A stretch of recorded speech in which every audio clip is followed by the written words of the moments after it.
Prosecution calls Mr. Paul Salmon. Please state your name and spell it for the record. Paul Salmon, Paulsalmon. And where do you live? 14510 Snapper Lane, Tahoe, State of Lone Star. How are you connected to the victim, Sarah Salmon? She's my daughter. Let's discuss the events of the night of August 13th, 2002. Where were you that evening? Well, I was at work, and then I got home around 6:15, and then I went on about a 30-minute jog around 7:30. Was Sarah home that night? She was. What was she doing that evening? She was working on some homework. How old is Sarah? She's 14. Is she a good student? She is a good student, but she doesn't always do what we know is her best. After you got home from the jog, what did you do that evening? After I got home from the jog, I just kind of watched some TV with my wife, and then ended up going to bed around 11 o'clock. What time did Sarah go to bed? She ended up going to bed in between 9:30 and 10. When I checked on her, she went back to her room at 9:30, and when I checked on her at 10, she was asleep, so I'm assuming sometime in between there. Was the house all secured when you went to bed? Well, I thought it was. All the doors were locked, and we often sleep with the windows open on nice nights, and when I checked up on her, her window was slightly open. When you say her, whose window do you mean? Sarah, my daughter's. So what happened the next morning when you woke up? Well, I woke up at 6:30, and I went to get Sarah for school, but I didn't see her, so I just assumed that she had already gotten up and was in the kitchen, but then she wasn't in the kitchen either.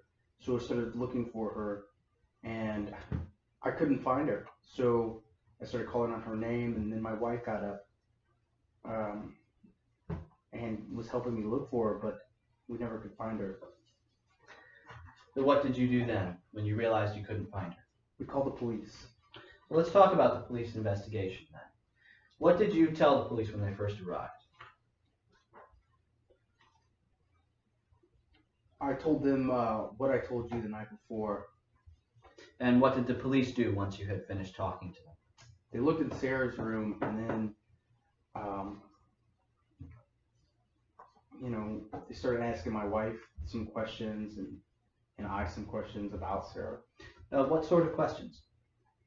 Things like who her friends were, how she does in school, things like that. Did the police do anything else?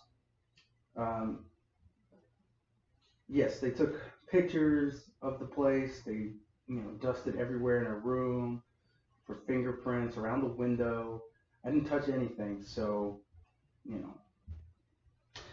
Do you know whether the police interviewed anybody besides you and your wife? Yeah, I know they talked to some of her friends and teachers, but I don't know exactly what was going down in that conversation. Did the police talk to you about Richard Grouper? They did. What did the police tell you about him? Well, they ended up telling me that he was a sex offender. Do you know Richard Grouper personally? I do. He lives about 2 doors down from us. And what do you think of him as a person? I always thought he was an okay guy. I mean, I thought he fit in with the neighborhood really well. We'd have picnics with the whole neighborhood, and he always meshed well then. Did Sarah know him? Yes, she knew of him. She knew of him? Did she know him personally?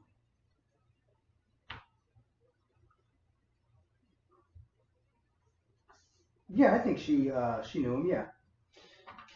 All right. So then let's change gears a little bit here. I would like to show you, and Your Honor, let the record reflect that I am presently showing opposing counsel what has been previously marked as the Exhibit A. I'm going to hand you a document, Mr. Salmon. If you'd please look it over, read it, and look back up at me when you're done.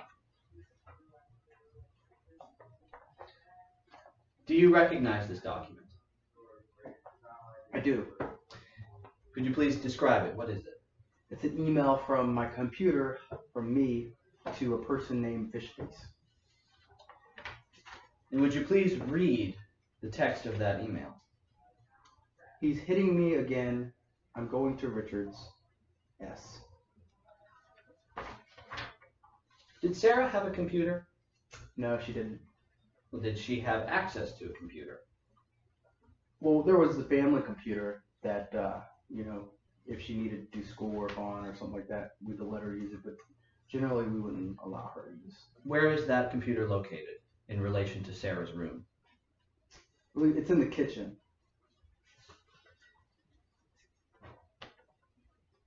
Is it in the, let's see. Let me show you here, if I may refresh your recollection. Are you sure that it's in the kitchen? Not, I guess now that you say it, not that I'm aware of. Right. Then let me ask you again. Do you recall where Sarah's computer, or the computer that Sarah used, is located? Oh, I can recall now. It's in the spare bedroom. Thank you. Next to Sarah's room. Thank you very much, Mr. Salmon. So did you send an email to Fishface?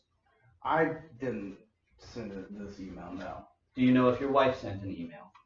No, I don't think my wife would do something like that.